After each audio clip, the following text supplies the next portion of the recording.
Money usually talks, but for Caleb Sterling, it screamed power. He believed he was untouchable, treating the woman pouring his wine like trash. A broke waitress he humiliated for sport. He laughed while firing her. He smirked while tipping a single penny. However, Caleb made a fatal error that night. He never checked her eyes. If he had, he would have realized she wasn't just serving dinner. She was serving his last meal. This poor waitress held the key to his darkest secret. She wasn't there to take his order. She was there to rip his entire privileged life apart. The rain in Seattle wasn't just rain that Tuesday night. It was a relentless, freezing sheet of water that seemed to scrub the city of its hope. Inside l'Orangerie, however, the weather didn't exist. The air was scented with white truffle and old money. The lighting was golden, designed to make the jewelry of the clientele sparkle just a little brighter. Rowan Bennett adjusted her apron in the back kitchen, her hands trembling slightly. It wasn't the cold. It was the name on the reservation list for Table 1, Sterling, Caleb Sterling, the CEO of Sterling Hale Pharmaceuticals, the man currently gracing the cover of Forbes as the biotech visionary of the decade to the world. He was the savior who had lowered the cost of insulin and patented the new miracle heart valve. To Rowan, he was a ghost, a monster draped in Italian silk. Rowan snapped out of it. Jean-Luc, the floor manager, snapped his fingers in front of her face. Jean-Luc was a man who sweated anxiety. He wiped his forehead with a handkerchief. Table 1 is seated. Do not embarrass me. Mr.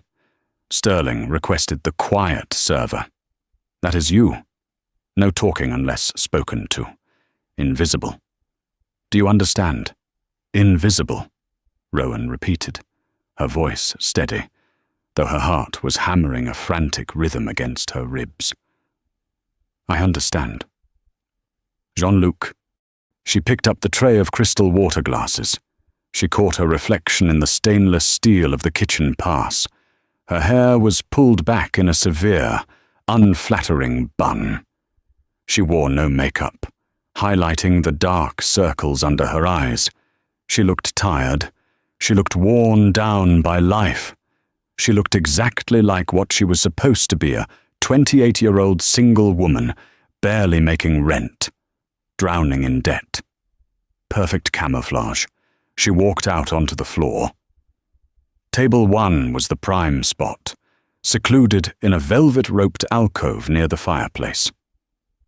Caleb Sterling sat with his back to the window.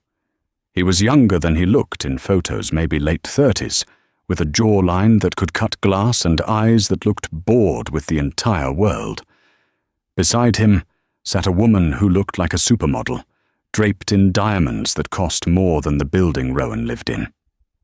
Across from them were two older men in suits, investors from Zurich. If Rowan's research was correct, the valuation is absurd. Caleb, one of the investors, was saying as Rowan approached, the FDA approval is pending. If that safety report leaks... Caleb waved a hand dismissively, cutting the man off. The report doesn't exist. Gentlemen, because there are no safety issues. It's a ghost story. A myth. Sterling Hale is bulletproof. Rowan placed the water glass down in front of him. Her hand didn't shake. Caleb didn't look up. He didn't break his conversation. He simply lifted a finger, pointing at his empty wine glass without acknowledging her presence. It was the gesture one used for a dog. The 82 Petrus, Caleb said to the air. Now, magnificent choice, sir, Rowan said softly. Caleb stopped. He turned his head slowly, his ice-blue eyes scanning her up and down. It wasn't a look of attraction. It was a look of appraisal, like a man checking a car for scratches. He looked at her scuffed shoes, her fraying cuffs, the exhaustion in her posture.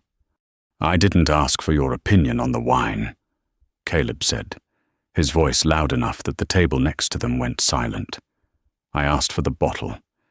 Do you know how much a bottle of Chateau Petrus 1982 costs?"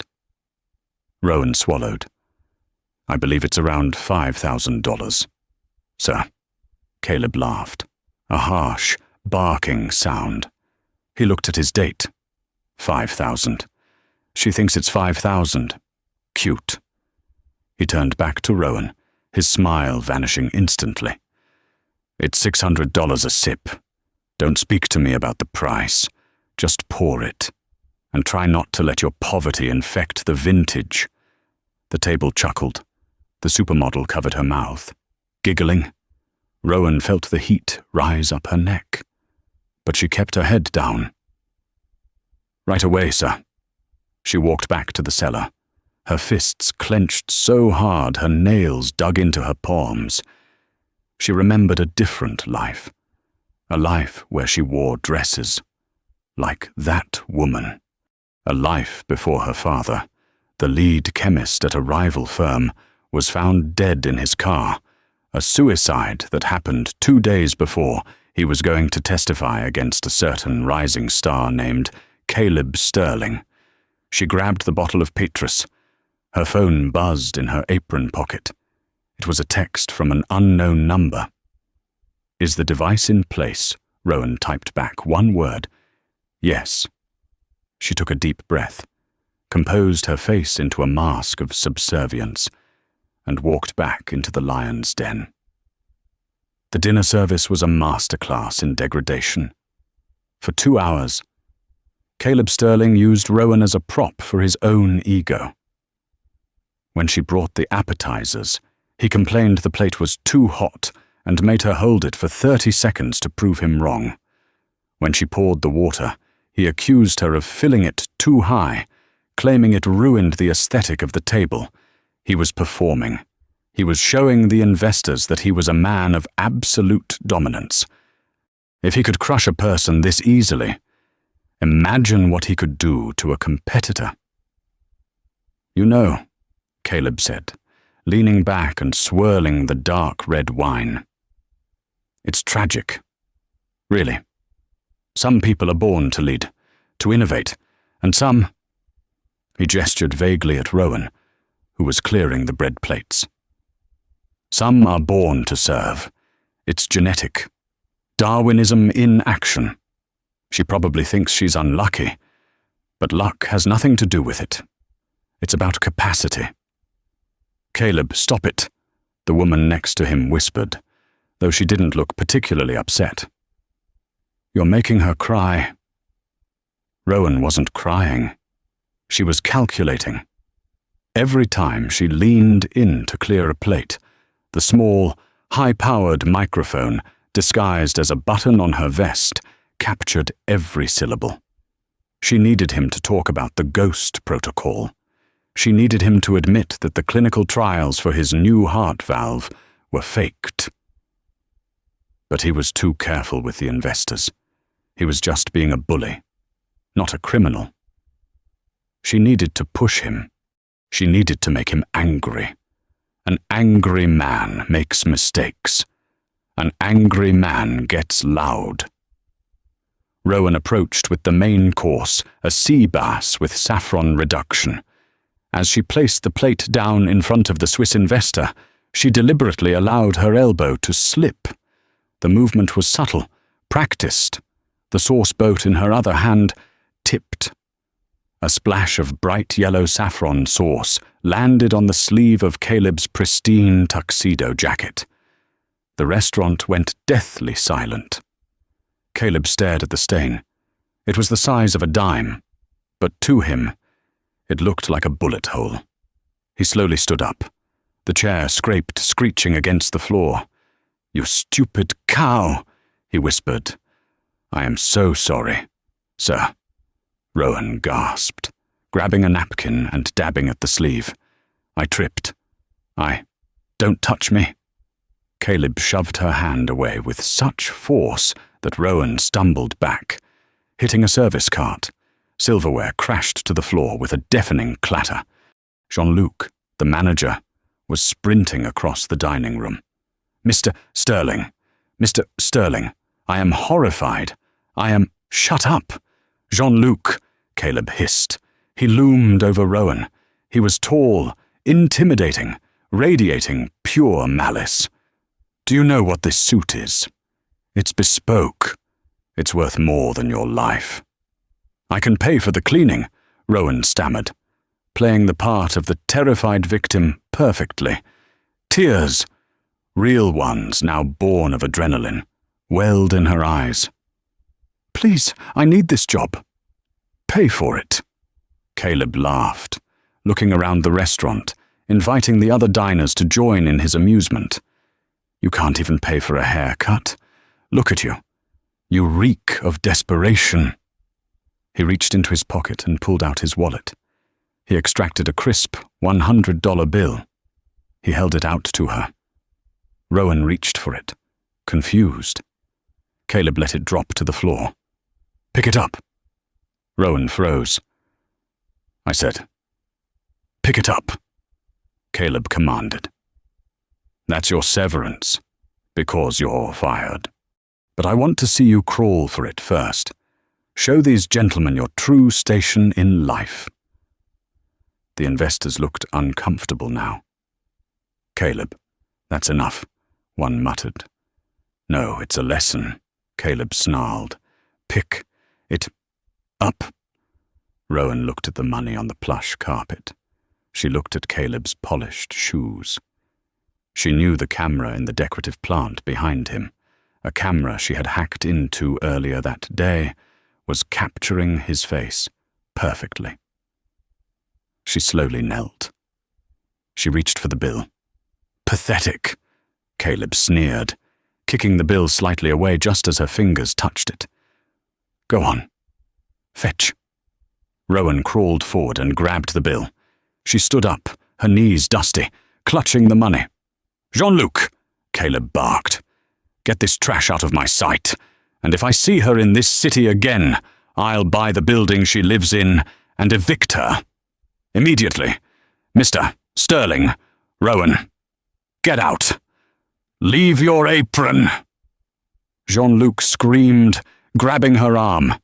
As Rowan was dragged away, she looked back one last time. Caleb was laughing, wiping his sleeve, raising his glass to the investors. See, he said, his voice carrying clearly to her vest microphone. You cut the weak links, just like we did with the Trial B participants. You eliminate the problem, and the profit remains. Trial B. Rowan's heart stopped, then exploded into a gallop. He said it. He admitted there were participants they eliminated. She let Jean-Luc push her out the back door into the pouring rain. She fell onto the wet asphalt of the alleyway. Jean-Luc threw her coat at her. Don't come back. Rowan, you're finished.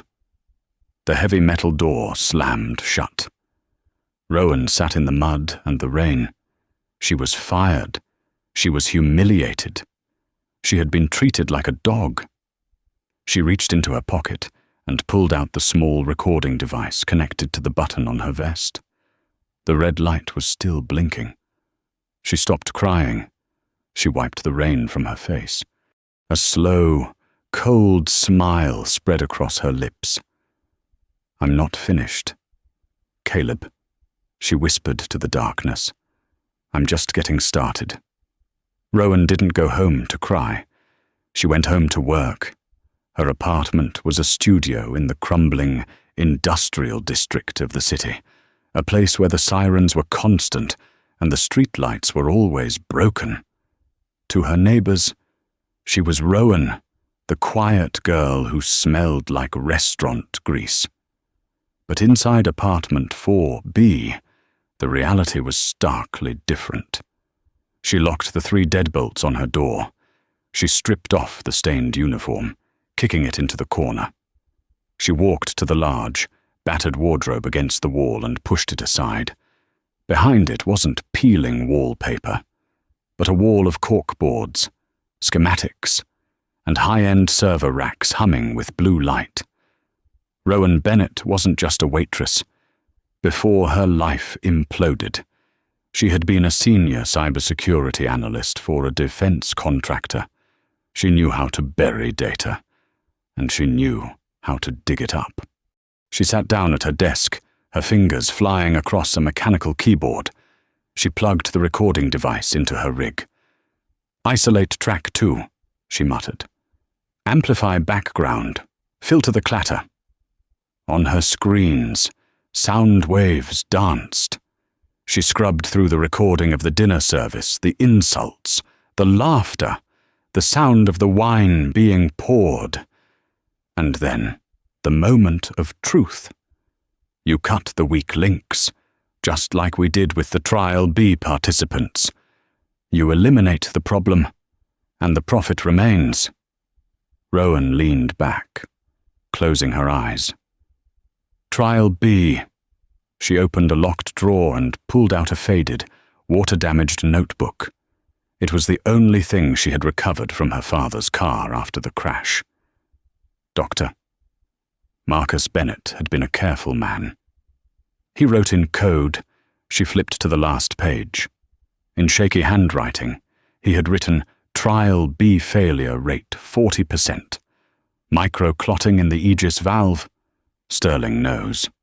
He's burying the bodies. If I don't make it to the hearing, look for the red ledger." Rowan looked up at the photo of her father taped to the monitor. "I got him. Dad." He said it, but her excitement faded as quickly as it came.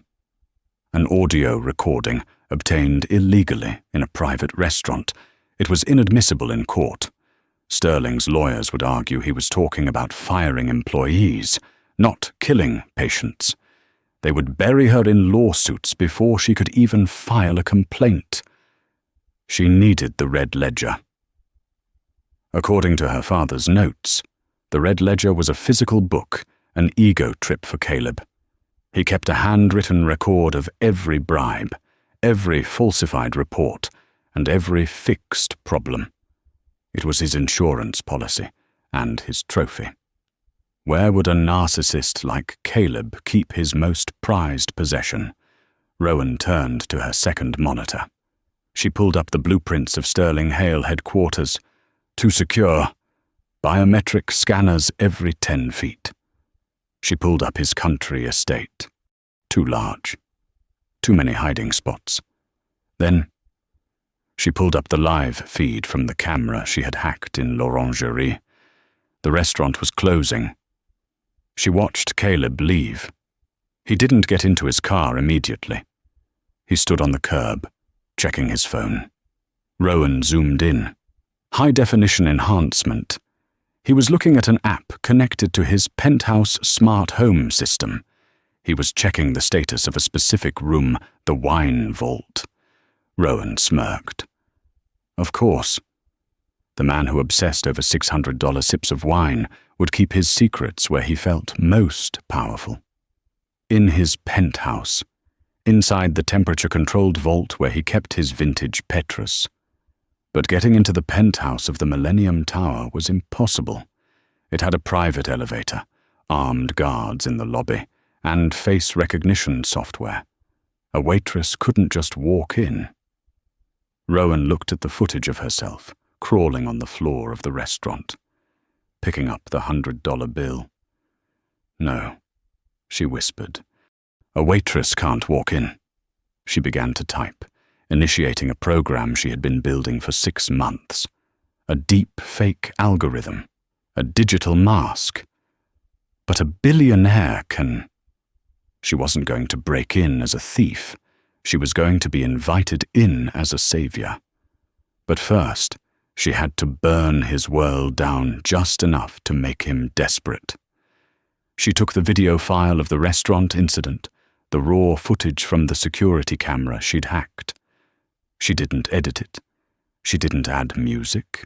She just uploaded it to Twitter, Reddit, and TikTok with a simple caption, "Biotech visionary Caleb Sterling, how he treats the poor." She hit enter. Let's see how you handle the heat. Caleb. By the next morning, Caleb Sterling wasn't a visionary. He was a villain. The video had 40 million views.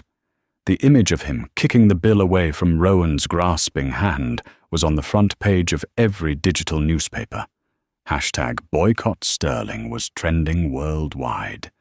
Sterling Hale's stock took a 12% nosedive at the opening bell.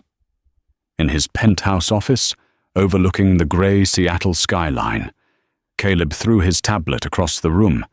It shattered against the wall of rare art. "Fix this!"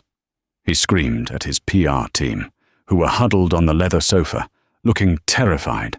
"I pay you millions to protect my image. Why is the internet talking about some clumsy waitress?" "Sir," his head of PR, a sharp woman named Jessica, spoke up tentatively. "It's the optics. It plays into the narrative that you're unfeeling. The investors are spooked. The FDA is suddenly asking questions about the Aegis valve trials again, because the public pressure is mounting." Caleb froze. "The FDA? They have nothing. They have public outrage," Jessica said. "We need a pivot, immediately. You need to show humility. You need to show that you care about the little people." Caleb sneered. "I hate the little people." "We know, sir. But you have to pretend you don't." Jessica pulled up a presentation. "The annual Gala for Hope is this Saturday. Usually, it's just a tax write-off. We need to turn it into the event of the century. You will announce a massive donation to poverty relief.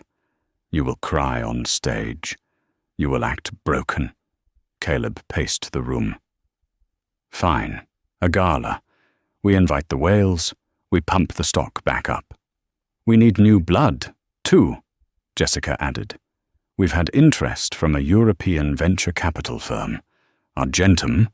They are looking to invest heavy capital in biotech. Their heiress, Sophia Vane, is in Seattle.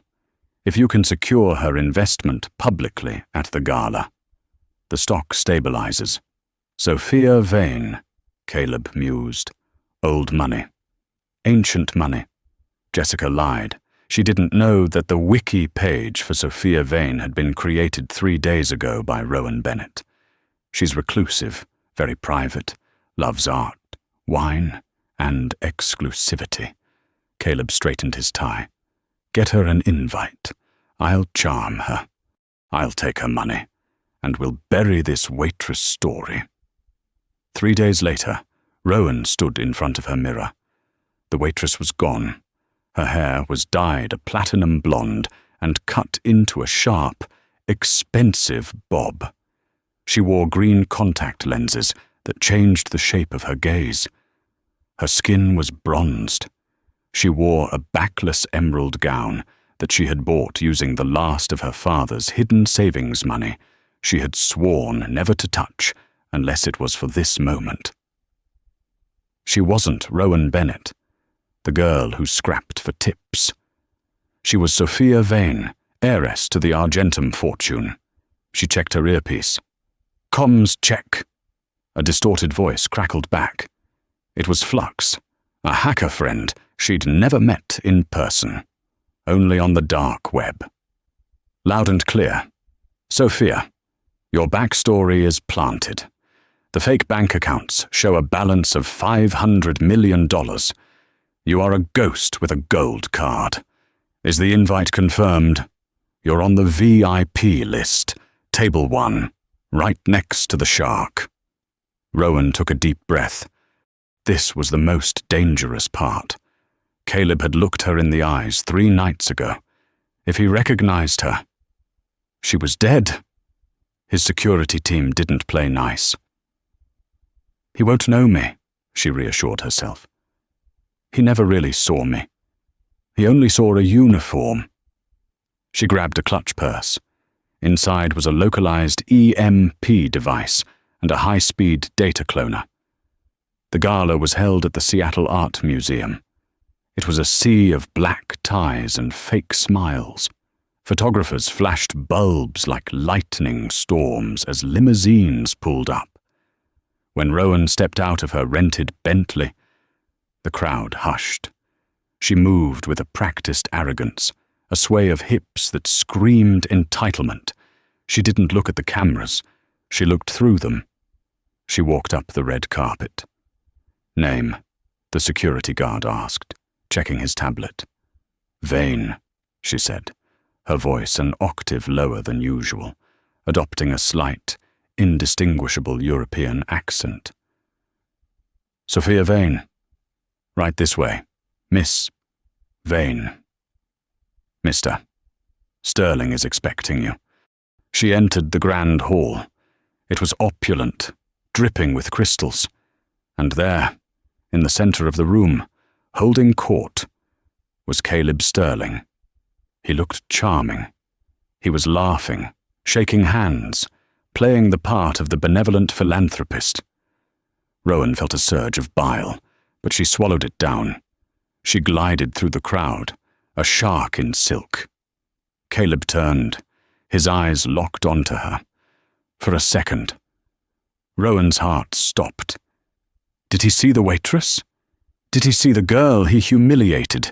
Caleb's face lit up with a predatory smile. He walked toward her, arms open.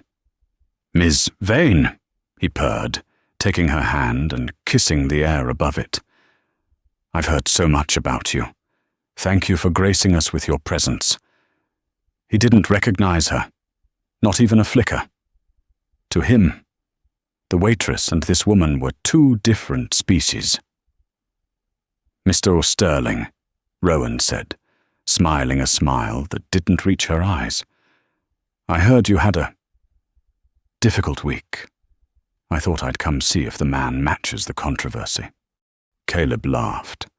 That same barking laugh from the restaurant. "Please, call me Caleb. And don't believe everything you see on the internet. It's all just noise. Tonight is about the future." "I love the future," Rowan said, stepping closer, her hand resting lightly on his arm. "Show it to me." The trap was set. Now, she just had to get him alone. The gala was a blur of champagne flutes and hollow laughter, but Rowan's mind was a tactical HUD. Tracking guards, exits, and Caleb's fluctuating stress levels. She stood on the balcony with Caleb, the city lights shimmering below them. He was looser now, 3 scotches deep, feeding off the admiration of the crowd. "You know, Sophia," Caleb said, leaning against the marble railing. "Most people here, they want my money. They want a piece of the pie. But you seem bored by it." "I have my own pie." "Caleb," Rowan said, swirling her drink, "I'm not interested in your money. I'm interested in your taste." She paused, letting the silence hang. "Rumor has it you possess the only crate of 82 Petrus left in the Northern Hemisphere. My father spent his life trying to acquire one. He failed." Caleb's eyes lit up. The bait was taken. His ego was the lock, and flattery was the key. "Your father didn't know where to look," Caleb smirked. "I have it. In my private vault. It makes this swill we're drinking look like vinegar." "I doubt it," Rowan challenged, turning away slightly. "Men like you always exaggerate." Caleb bristled. "I never exaggerate. Come with me. We're leaving. Now. Right now, I want to see the look on your face when you taste it." The ride to the Millennium Tower was silent. Caleb was texting furiously, likely damage control for the PR disaster, while Rowan sat calmly, her heart hammering against her ribs like a trapped bird. They bypassed the lobby security with a wave of Caleb's hand. The private elevator shot up 80 stories in seconds, the pressure popping in Rowan's ears. Ding. The doors opened to the penthouse. It wasn't a home. It was a museum of cold, hard surfaces. Black marble floors, floor-to-ceiling windows, and minimalist furniture that looked uncomfortable to sit on. "Make yourself at home," Caleb said, tossing his jacket onto a chair. "I need to grab the keycard for the vault. It's biometric, voice-activated. The works. Fort Knox has nothing on my wine cellar." "Impressive," Rowan murmured, as Caleb walked into the master bedroom to retrieve the pass. Rowan tapped her earpiece 3 times. "Flux, I'm in," she whispered, barely moving her lips. "Copy that," the distorted voice in her ear replied. "I'm looping the hallway cameras. You have 3 minutes before the system resets its encryption key. If he sees you touching anything other than a wine glass, you're dead. 3 minutes. Go." She didn't wait. She moved to the large oak desk in the corner of the living room. She needed to plant the bug. She pulled a tiny, translucent sticker from her clutch, a high-frequency audio transmitter, and stuck it under the lip of the desk. "Got it," she whispered. "Good. Now get to the vault. He's coming back." Rowan walked casually toward the glass-walled room at the far end of the penthouse. It was a climate-controlled sanctuary. Rows of bottles worth more than most houses lined the cedar racks.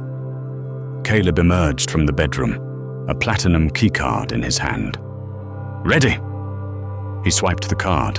A heavy click echoed. The glass door slid open with a hiss of escaping pressurized air. "After you," he said. They stepped inside. The air was cool, smelling of cork and oak. "There she is," Caleb said, pointing to a dusty wooden crate on the center pedestal. He looked at it with more affection than he had shown any human being. "Magnificent," Rowan said. She walked around the pedestal, her eyes scanning not the wine, but the shelves behind it. Her father's notes were specific. The red ledger, bound in crimson leather. Looks like a vintage logbook.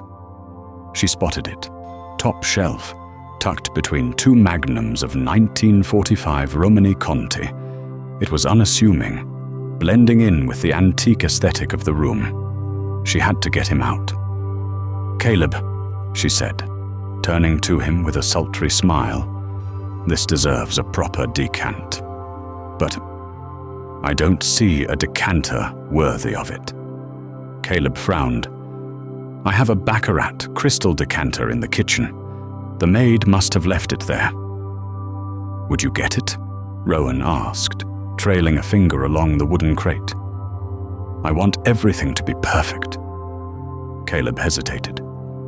He looked at her, then at the door. "Don't touch the bottle until I get back. The sediment is delicate. I wouldn't dream of it." He turned and walked out of the vault. As soon as his back crossed the threshold, Rowan moved. "Flux. Timer. 60 seconds. Rowan. He walks fast." She grabbed a heavy step stool, climbed up, and snatched the red book. Her hands were shaking. She opened it. It wasn't just a wine log. It was a graveyard. Page 14. Senator Thorne. Payment $2.5 million via shell company, Blue Horizon. Purpose, fast track, FDA. Approval for Aegis. Page 22. Trial B. Subject 404. Deceased. Cause valve failure. Action, family paid $50,000 for silence. NDA signed. Page 23. Marcus Bennett, chemist. Action, eliminated. Method, break line, tampering. Status resolved. Rowan choked back a sob. There it was, her father's name. Eliminated. She pulled out her phone. She didn't have time to steal the book. He would notice it missing instantly. She switched to the high-speed scanner app Flux had installed. Snap. Snap. Snap. She photographed the bribery pages, the death logs, the admission of murder. 30 seconds. Rowan, he's in the kitchen. Flux warned. She flipped to the back. a list of offshore accounts. Snap. He's coming back. 10 seconds. Rowan shoved the book back onto the shelf. She jumped down from the stool, kicked it back into place, and smoothed her dress. She heard Caleb's footsteps on the marble floor outside. She turned to the crate of Waitress, her heart pounding so hard she thought it would crack her ribs. She placed her hand on the crate just as Caleb walked in, holding the crystal decanter. He stopped. He looked at her. He looked at the shelf behind her. "What were you doing?" he asked, his voice losing its warmth. Rowan froze. Had she moved the book back perfectly? Was it out of alignment? "I was just admiring the collection," she said, keeping her voice steady. "You have a bottle of Screaming Eagle up there. Very rare." Caleb stared at her for a long, agonizing second. Then, his eyes drifted down to her hand resting on the Waitress crate. "I told you not to touch it," he said softly. "I couldn't help myself," Rowan whispered, stepping closer to him, invading his personal space to distract him. "It's intoxicating." Caleb's gaze softened. The predator in him relaxed, replaced by the narcissist. "It is," he agreed. He set the decanter down. "Let's open it," Rowan breathed. She had the photos, she had the proof. But as Caleb reached for the corkscrew, Rowan's phone, tucked into her clutch on the pedestal, lit up. A text message notification. Caleb glanced at it. It wasn't a text from a bank or a friend. It was a push notification from the app L'Orangerie Employee Portal. Alert final severance payment processed for Rowan Bennett. Caleb stared at the screen. He read the name, Rowan Bennett. He looked up at Sophia Vane. The silence in the vault was sudden and absolute. "Who is Rowan Bennett?" Caleb asked, his voice dropping to a dangerous whisper. Rowan's blood ran cold. She had forgotten to disable the notifications on her old work app. "My assistant," Rowan lied quickly. She handles my domestic staff payments." Caleb didn't blink. He reached out and grabbed her wrist. His grip was like iron. "You're lying," he hissed. He pulled her closer, studying her face. He looked past the contact lenses, past the makeup. He looked at the structure of her bones. Recognition dawned in his eyes. A horrible, dawning realization. "The waitress," he breathed. "You're the waitress." He shoved her backward. She stumbled, hitting the wine rack. "You think you can play me?" Caleb roared, grabbing a wine bottle by the neck, wielding it like a club. "Who sent you?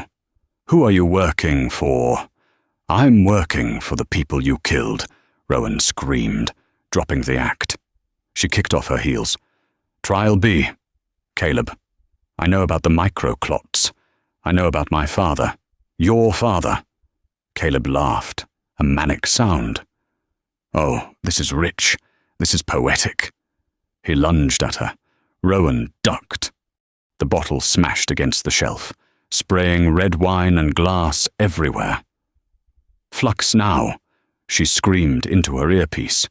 "I can't override the door. He's locked it manually."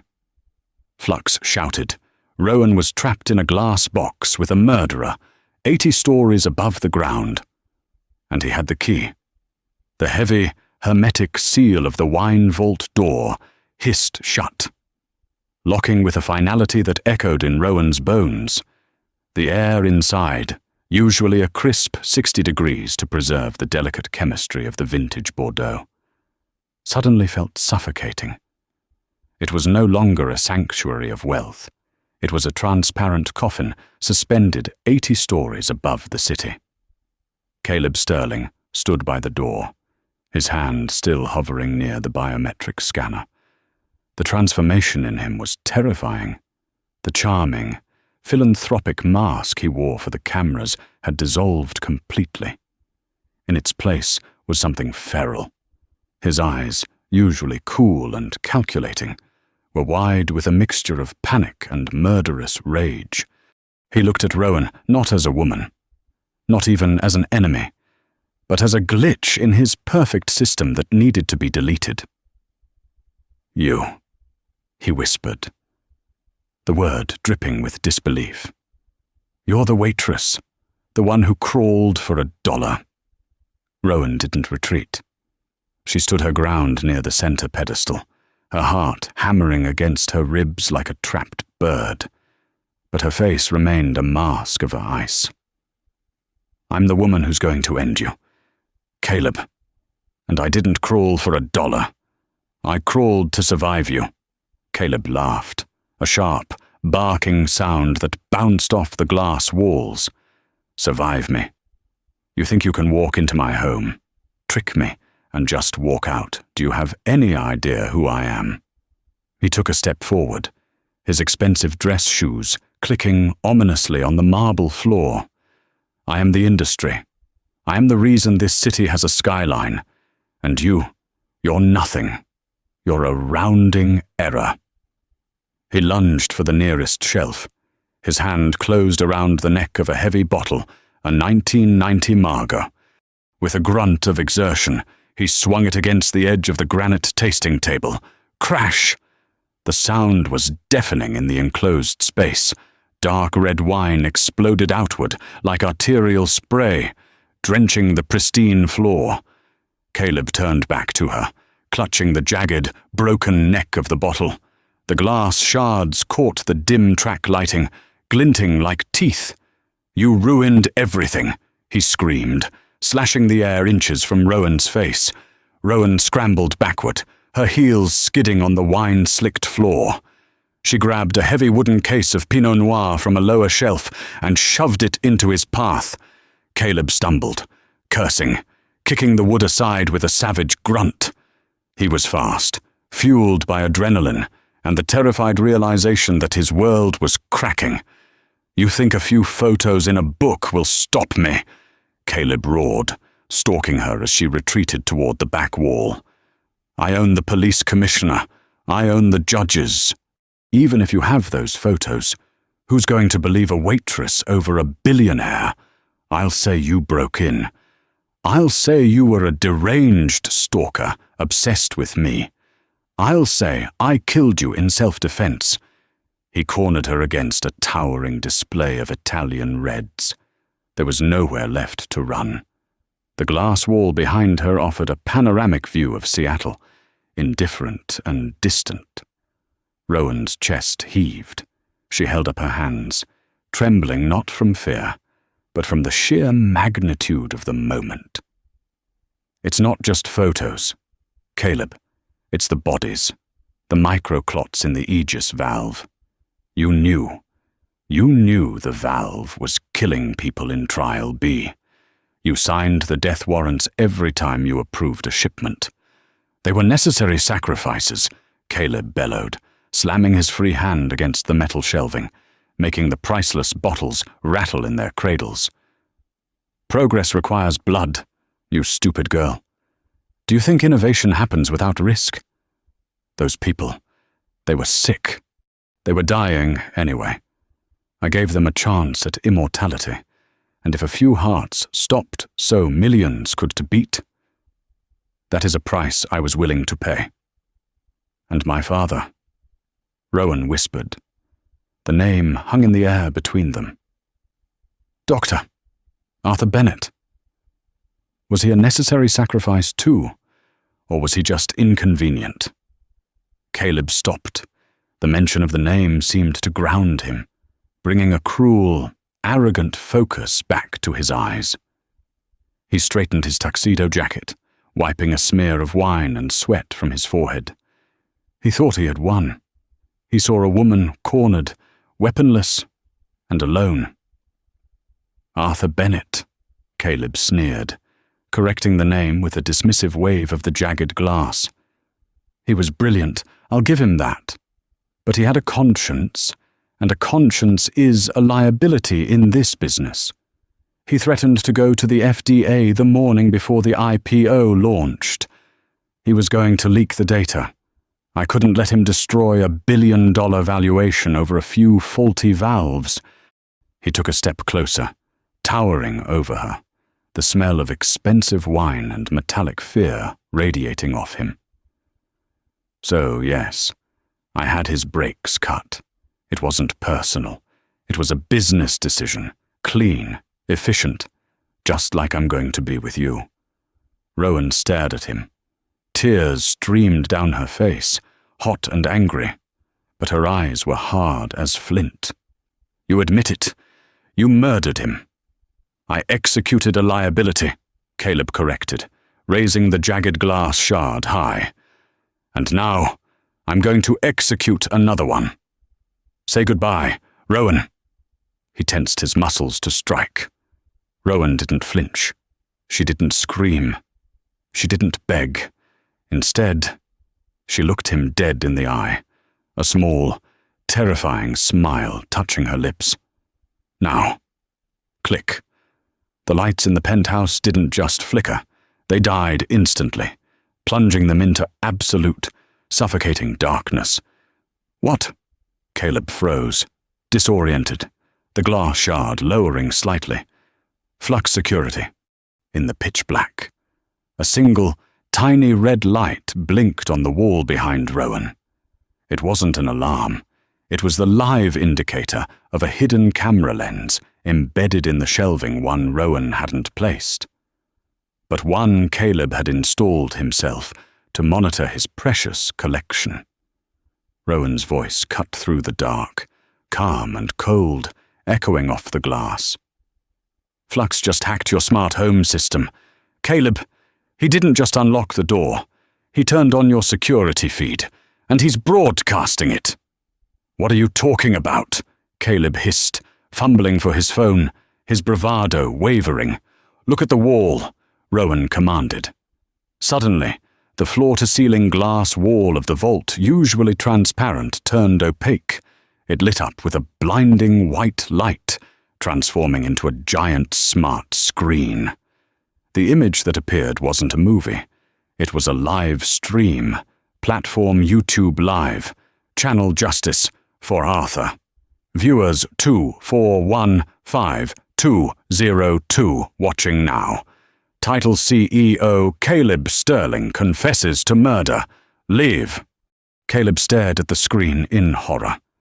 He saw himself, bathed in the grainy, night vision green of the security camera, holding a jagged bottle. His face twisted in hate. He heard his own voice, amplified and distorted, repeating the words he had just spoken. I had his brakes cut. It wasn't personal. It was a business decision. The chat on the side of the screen was scrolling so fast it was a blur of rage. User 77. Murderer Rowan's army. Oh my God. He actually admitted it. Techbro_99. I recorded this. It's over. He's done. Justice now, send the police. News Daily, we are restreaming this live.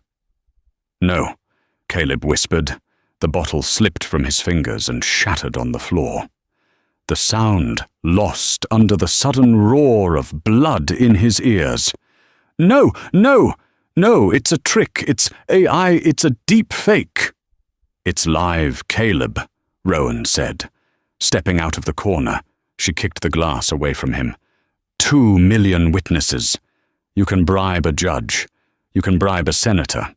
But you can't bribe 2 million people watching you confess in real time. Caleb fell to his knees. He looked from the screen to Rowan, his eyes hollow. You little rat. You destroyed me. I didn't destroy you, Rowan said, looking down at him with pity, not hate. I just handed you the bill, and then the sound came. At first, it was faint, a low wail from the streets below. Then it grew louder, piercing, dozens of sirens wailing in a chaotic harmony.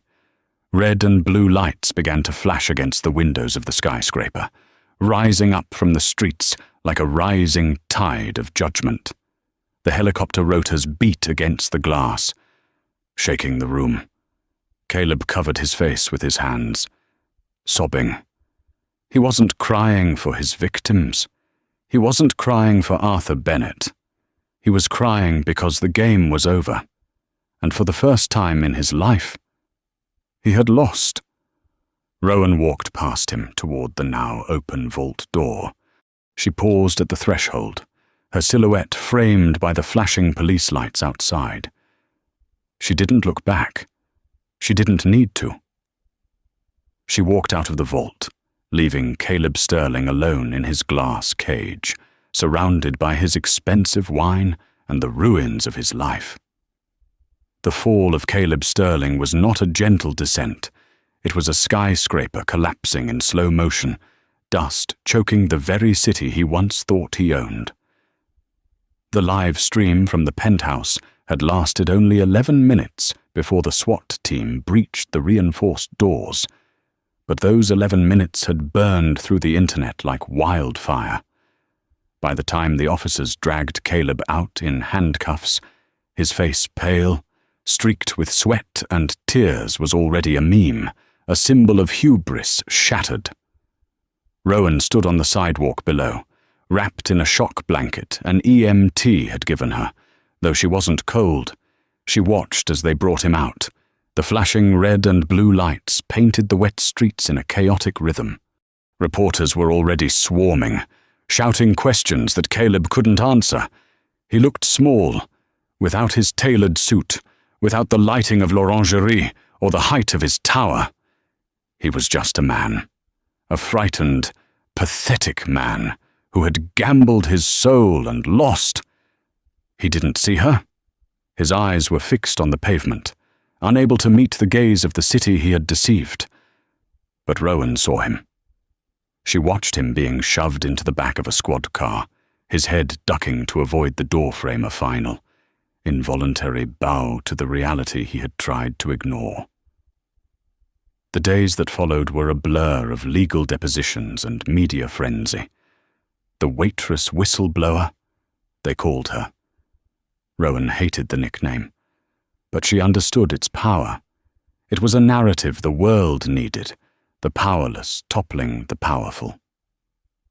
She spent hours in small, sterile rooms with FBI agents. Walking them through the data flux had helped her secure. The red ledger which police recovered from the vault thanks to her tip was the final nail in the coffin.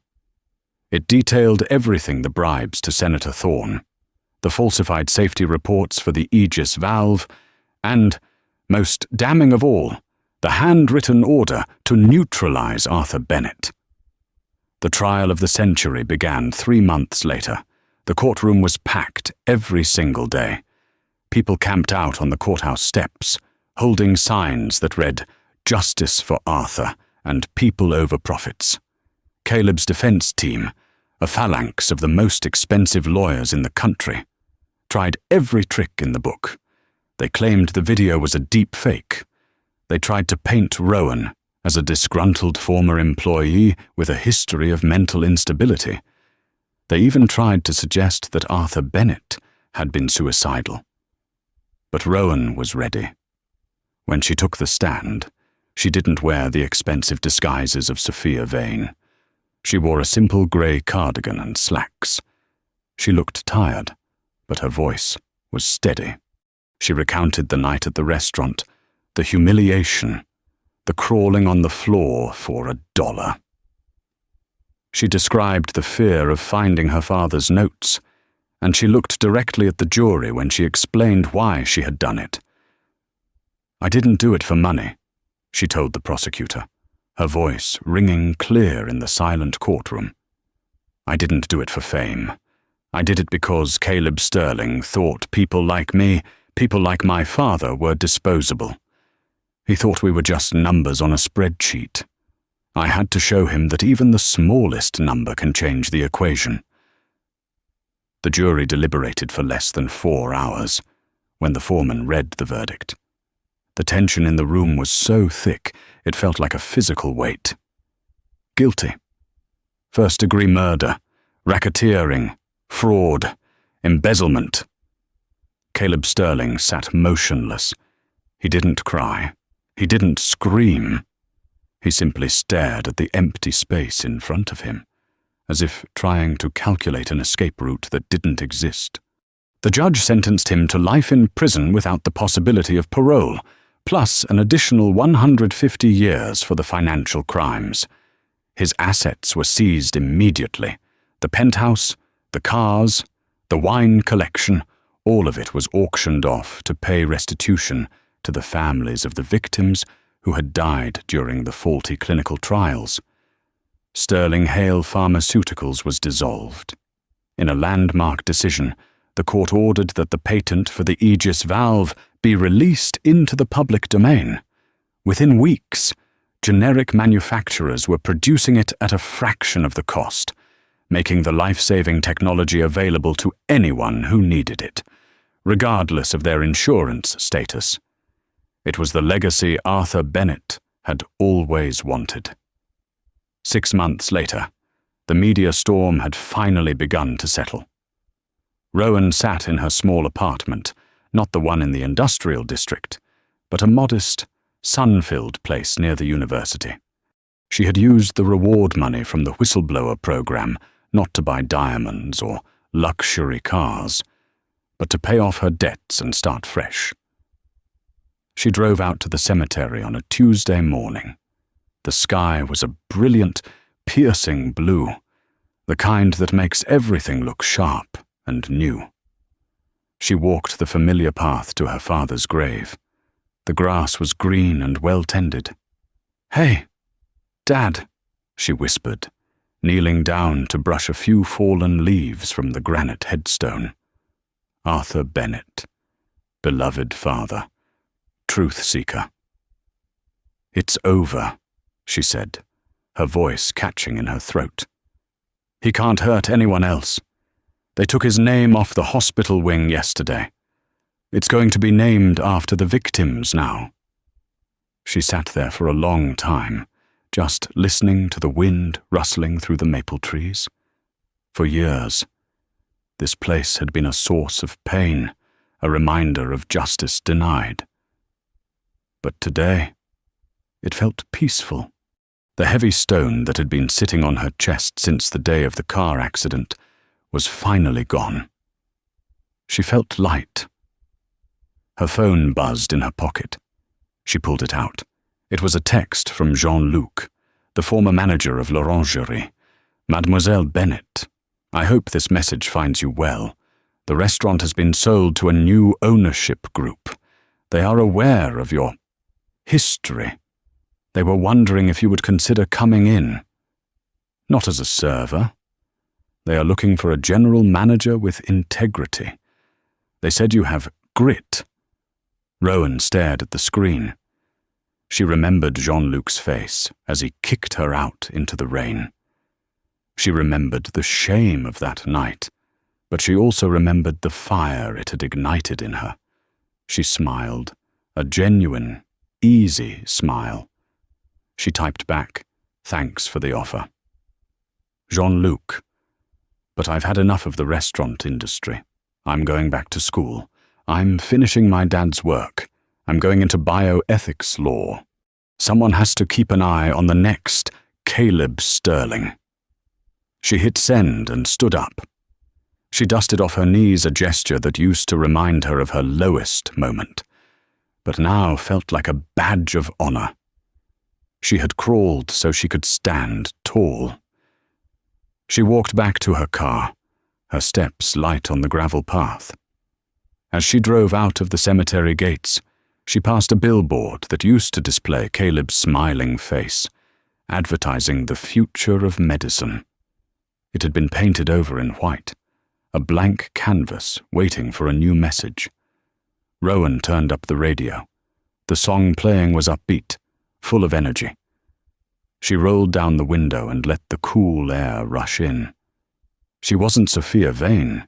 She wasn't the poor waitress. She was Rowan Bennett, and for the first time in her life, the future didn't look like a threat, it looked like a promise. And that, my friends, is the end of Caleb Sterling's reign. The man who thought he was a god found out he was just a prisoner of his own greed. He believed that money could buy silence, but he forgot that the truth has a voice of its own, and sometimes that voice belongs to the person serving your coffee. Rowan didn't just get revenge, she reshaped the entire system. She proved that one person, armed with courage and the truth, is stronger than $1 billion. It's a powerful reminder that no matter how small you feel, you have the power to stand up to giants. What do you think? Did the punishment fit the crime? Would you have done what Rowan did? Let me know your thoughts in the comments below. If this story kept you on the edge of your seat, please smash that like button. It really helps the channel grow and lets me know you want more real-life dramas like this. Don't forget to share this video with a friend who needs some inspiration, and hit subscribe so you never miss a new story. I post thrilling tales of karma and justice every week. Thanks for watching, and remember, treat everyone with respect. You never know who is watching.